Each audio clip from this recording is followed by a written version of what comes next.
যার সঙ্গে আমি কাজ করেছি, যাকে আমি একজন অসাধারণ মন্ত্রী হিসাবে দেখেছি এবং যিনি গণতন্ত্রের জন্য আন্দোলন করতে গিয়ে তিনি চলে গেছেন, তিনি নেই, এখন তাকে ফাঁসি দেওয়া হয়েছে, মাওলানা মতিউর রহমান নিজামী।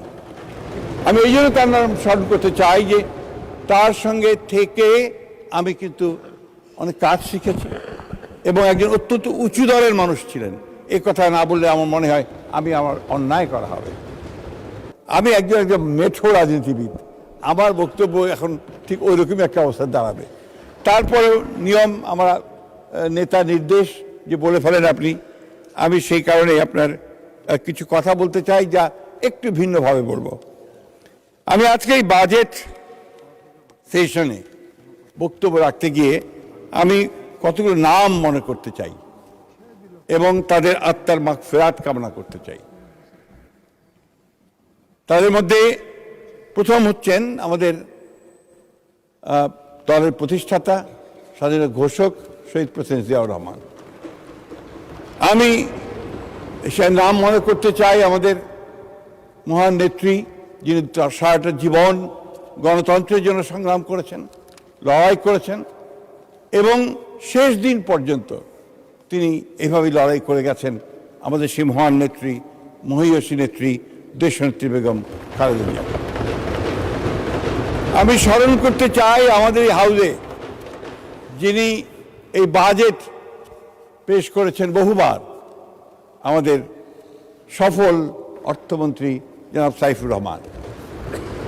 আমি স্মরণ করতে চাই আজকে এই হাউসে ঠিক সালাউদ্দিন সাহেব যেভাবে সকলকে মাতিয়ে বক্তৃতা করতেন, সেই সময়ে যারা বক্তব্য রাখতেন সেই সময়ে তাদের মধ্যে একজন হচ্ছেন ব্যারিস্টার মওদুদ আহমেদ, সালাউদ্দিন কাদের চৌধুরী, মশিউর রহমান জাদু মিয়া, শাহ আজিজ, যার কথা ওনারা বলছিলেন এতক্ষণে, তিনি ছিলেন একটা অসাধারণ পার্লামেন্টারিয়ান শাহ আজিজ, মির্জা গোলাম হাফিজ যিনি স্পিকার ছিলেন এবং আমাদের পরবর্তীকালে যিনি এই হাউসে অন্য দলে ছিলেন, পরবর্তীকালে আমাদের আন্দোলনের সাথে যোগ দিয়েছিলেন কাজী জাফর আহমেদ, এবং আরেকজনের নাম না বললে অন্যায় করা হবে, যিনি আমাদের এখানে সবসময় আমাদেরকে সাহস জুগিয়েছেন, আমাদের বিএনপির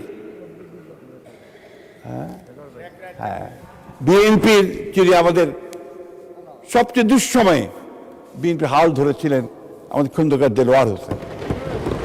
আমি সেই সঙ্গে অবশ্যই স্মরণ করতে চাই আমাদের আরেকজন নেতা জনাব তরিকুল ইসলাম সাহেবকে, যিনি তার জীবনের শেষ দিন পর্যন্ত তিনি এই বিএনপি রাজনীতির জন্য কাজ করে গেছেন।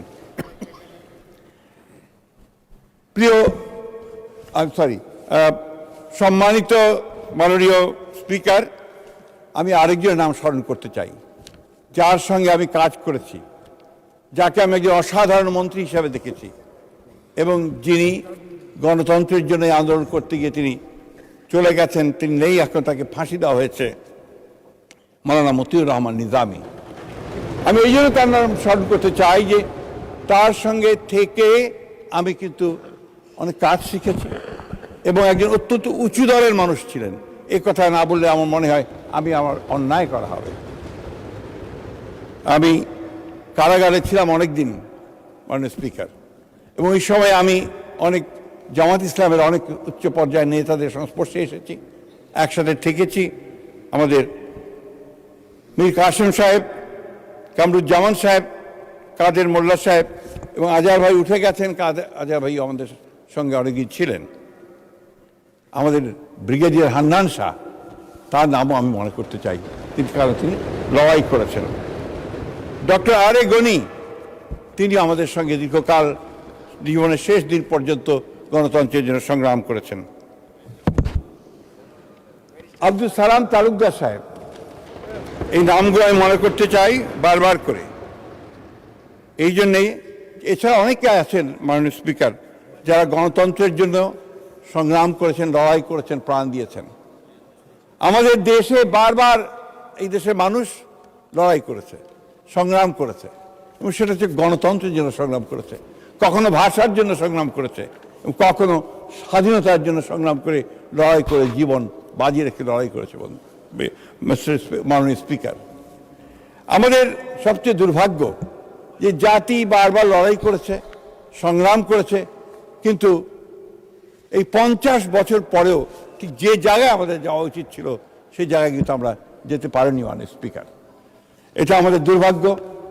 এটাই আমার কাছে মনে হয় যে আমাদের কোথাও একটা সমস্যা আছে, যে সমস্যাগুলো আমাদের নেতৃত্বকে সেই জায়গায় পৌঁছাতে দেয় না, যে কারণে হয়তোবা আমরা সেই জায়গায় পৌঁছতে পারি না। মাননীয় স্পিকার, বিগত 15 বছর আমরা একটা ভয়াবহ ফ্যাসিজমের অধীনে ছিলাম। গোটা জাতি নির্যাতিত হয়েছে, নিপীড়িত হয়েছে, খুন হয়েছে এবং তাদের সমস্ত স্বপ্নগুলো বিনষ্ট হয়ে গেছে। এই ভয়াবহতার মধ্যে আমাদের অর্থনীতি যখন প্রায় খাদে পড়ে গিয়েছিল এবং আমাদের সেই জুলাইয়ের অভ্যুত্থানের পরে যখন নতুন করে আমরা বাঁচার জন্য স্বপ্ন দেখছি, তখন আমাদের নেতা সেই দূর থেকে আমাদেরকে নেতৃত্ব দিয়েছেন। আমরা যখন একটা নির্বাচনের পরে অত্যন্ত সাফল্যের সঙ্গে সরকার গঠন করতে সক্ষম হয়েছি, সেই সরকার সত্যিকার কথা বলতে কি একদম খাদে পড়ে যাওয়া অর্থনীতিকে টেনে তুলে নেওয়ার চেষ্টা করেছে।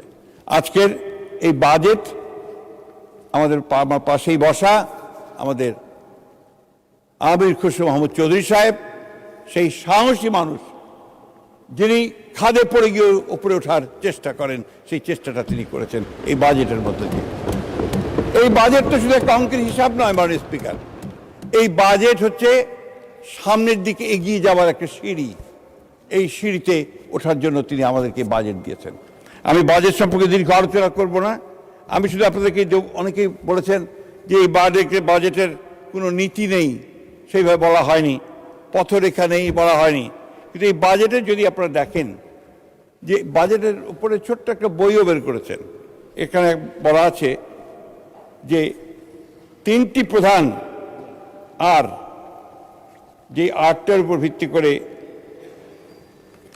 এক minute, recovery and stabilisation, restoration, reconstruction, অর্থাৎ আগামী 1 বছরের মধ্যে অর্থনীতির অবনতির ধারাকে রোধ করবে, সামষ্টিক অর্থনৈতিক স্থিতিশীলতাকে পুনঃপ্রতিষ্ঠা করবে, আগামী 3 বছরের মধ্যে রাজস্ব ব্যবস্থার সংস্কার, বিনিয়োগ ও বেসরকারি খাত উন্নয়ন, আর্থিক খাত পুনর্গঠন, রপ্তানি বহুমুখীকরণ, মানব সম্পদ উন্নয়ন ও সক্ষমতা বৃদ্ধি করবে। আগামী 5 বছরের মধ্যে অর্থনীতির কাঠামোগত রূপান্তর, উদ্ভাব নির্ভর প্রবৃত্তিতে উত্তরণ, বাণিজ্য বহুমুখীকরণ ও অন্তর্বর্তীমূলক ও টেকসই প্রবৃদ্ধি। মাননীয় স্পিকার, এই বাজেটে যে প্রশ্নগুলো এসছে, সমালোচনাগুলো এসছে, যে আপনার একটা আপনার জনতুষ্টিমূলক একটা বাজেট, আপনার এমন একটা বাজেট যা অর্জন করা সম্ভব নয়, এমন একটা বাজেট যেখানে আপনার এটা একটা উচ্চ অভিলাষী বাজেট হয়েছে। মাননীয় স্পিকার, বিএনপি হচ্ছে সেই দল, যে দল সব সময়ই একেবারে ধ্বংসস্তূপ থেকে উঠে আসা দল। 1975 সালে যখন রাজনৈতিক পটভূমির পরিবর্তন হয়েছে এবং যখন বাংলাদেশকে একটা তলাবিহীন ঝুড়ি বলা হচ্ছিল, সেই সময় বিএনপির প্রতিষ্ঠাতা শহীদ প্রেসিডেন্ট জিয়া রহমান কিন্তু একে টেনে উপরে তুলেছেন এবং নতুন করে বাংলাদেশকে একটা অর্থনৈতিক সমৃদ্ধির দিকে এগিয়ে যাওয়ার কাজ শুরু করেছেন। বিএনপি হচ্ছে সেই দল, যে দলটি 1990 সালে একটা ভয়াবহ স্বৈরাচারী শাসনের পরে, মিলিটারি শাসনের পরে দেশনেত্রী বেগম খালেদার নেতৃত্বে আবার উঠে এসেছে সামনের দিকে এবং সামনে এগিয়ে যাওয়ার পথ খুঁজে নিয়েছে। যে কারণে যখন বিএনপি সরকার পদত্যাগ করে, আবার নির্বাচন দিয়ে ক্ষমতা দিয়ে দেয়, সেই সময়ও কিন্তু এই বিএনপির যে আপনার প্রবৃদ্ধির হার, সেই প্রবৃদ্ধির হার কিন্তু অনেক বেশি ছিল এবং তখন বলা হয়েছিল গোল্ডম্যান স্যাক্সের থেকে, যেটা একটা ইমার্জিং টাইগার হিসেবে বাংলাদেশকে চিহ্নিত করা হয়েছিল বন্ধুগণ। মিস্টার স্পিকার, মাননীয় স্পিকার, আমার যে কথাটা বলতে চাচ্ছি যে বিএনপি সবসময় লড়াই করতে জানে, বিএনপি চ্যালেঞ্জ গ্রহণ করে, বিএনপি চ্যালেঞ্জ গ্রহণ করে সাফল্য অর্জন করে। এই প্রমাণ আমরা বারবার এই বিএনপির সাথে দেখেছি। আজকে আমি আমাদের মাননীয় অর্থমন্ত্রীকে ধন্যবাদ জানাতে চাই এই জন্য আরও বিশেষ করে যে তিনি এমন সময় যে দায়িত্বটা নিয়েছেন, এবং আমি তাকে একবার বলেছিলাম যে আপনি ফরেন মিনিস্ট্রি নেন, তিনি বলেন না আমি অর্থ মন্ত্রণালয়ে থাকবো। হি অ্যাকসেপ্টেড দ্য চ্যালেঞ্জ, এবং আজকে আমি অত্যন্ত আনন্দের সঙ্গে বলছি আমরা সবাই এই বিশ্বাস করি যে এই চ্যালেঞ্জ তিনি গ্রহণ করেছেন, তিনি উতরে যাবেন এবং বাংলাদেশকে তিনি তার অভিষ্ট লক্ষ্যে পৌঁছে নিয়ে যাবেন।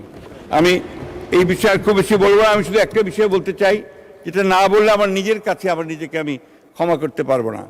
আমাদের বন্ধুরা যারা ওই পারে বসে আছেন তারা অনেকভাবে আমাদেরকে বিভিন্নভাবে বলা যেতে পারে যে একটা ইগনোর করার চেষ্টা করেছেন, আমাদেরকে বিভিন্নভাবে ক্ষুব্ধ করার চেষ্টা করেছেন, যেটা আমি মনে করি যে এই সময় সেটা সঠিক নয়।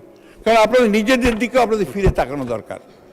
এই জন্য তাকানো দরকার যে আমি বারবার যে কথাটা বলি যে ৭১ সালের ভূমিকার জন্য আপনারা একবার তো ক্ষমা প্রার্থনা করলেন না। জাতির সামনে আপনাদের ক্ষমা প্রার্থনা করা উচিত ছিল। এটা করলে কিন্তু আজকে এই সমস্যাগুলো হয় না, বা you did not do that, আপনারা সেটা করেননি। উপরন্তু আপনাদের নেতা তখন প্রফেসর গোলাম আজম সাহেব তিনি বলেছেন ৭১-এ আমরা ভুল করিনি। এই জিনিসগুলো আমার মনে হয় এখনো সময় আছে, আপনারা এখনো ভেবেচিন্তে দেখতে পারেন যে বাংলাদেশ সম্পর্কে আপনাদের ধারণাটা খুব পরিষ্কার করে আমাদেরকে জানানো উচিত, বাংলাদেশকে জানানো উচিত বলে আমি মনে করি। আমি এর বেশি যেতে চাই না, কারণ বারবার আপনারা এই কথাগুলোই বলতে থাকেন এবং ৭১ সম্পর্কে আপনাদের ধারণা খুব পরিষ্কার করে আপনারা বলেন না। এইটা পরিষ্কার না বলেননি, আমি আজ পর্যন্ত শুনিনি, এটা কেউ শোনেনি। মাননীয় স্পিকার, এই কথাটা আমরা এই জন্য বলছি যে আজকে যদি আপনারা এটা স্বীকার করে নেন তাহলে কিন্তু আপনাদের জন্য রাজনীতি অনেক সহজ হয়ে যাবে। আমি আমাদের অত্যন্ত প্রিয় ছাত্রদের এবং ইয়াং ম্যানদের যে দল এনসিপি, এবং আমি অত্যন্ত আনন্দিত যে তারা তার যে পারফরমেন্সটা তারা খুব ভালো করছে। কিন্তু একটা ব্যাপারে আমি ব্যক্তিগতভাবে খুব দুঃখিত যে তারা আজকে এমন একটা দলের সঙ্গে জোট করেছে যে দলটি বাংলাদেশের স্বাধীনতাতে বিশ্বাস করে না। আমি আশা করব যে তারা তাদের যে রাজনীতি থেকে আরও পরিষ্কার করবে, সে পরিষ্কার করে সামনের দিকে নিয়ে আসবে।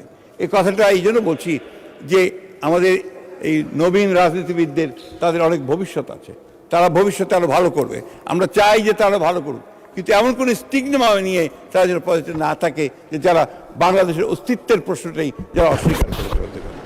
আমি বক্তব্য বাড়াবো না, আমি শেষ করবো এই বলে, যেহেতু বক্তব্য যা বলার সালাউদ্দিন সাহেব পুরোপুরি বলেই দিয়েছেন, আমাদের অন্যান্যরা বলেছেন, আমার আর সেই বিষয়ে মনে করি আমাদের যাওয়ার খুব বেশি প্রয়োজন নেই। শুধু একটি কথা বলতে চাই যে আমরা আজকে যার নেতৃত্বে এই সামনের দিকে এগিয়ে যাওয়ার জন্য লড়াই করছি, মাননীয় স্পিকার, তিনি একজন পরীক্ষিত মানুষ, সংগ্রামী মানুষ, লড়াই করা মানুষ, এবং তিনি এই মাত্র 4 মাসের মধ্যেই গোটা জাতির সামনে এমন একটা উদাহরণ তুলে ধরেছেন যে এই জাতিকে নেতৃত্ব দেওয়ার যোগ্যতা একমাত্র তারই আছে।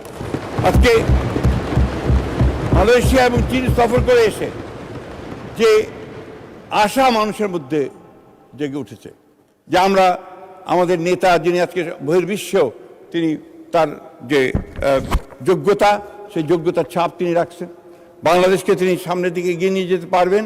এবং আজকে যে দারিদ্র্যের মধ্যে আমরা আছি, আজকে যে একটা অনিশ্চয়তার মধ্যে আমরা আছি, সেই অনিশ্চয়তা থেকে, সেই দারিদ্র্য থেকে, সেই খাত থেকে আমাদের নেতা আমাদেরকে টেনে উপরে তুলবেন, এ বিশ্বাস আমাদের আছে।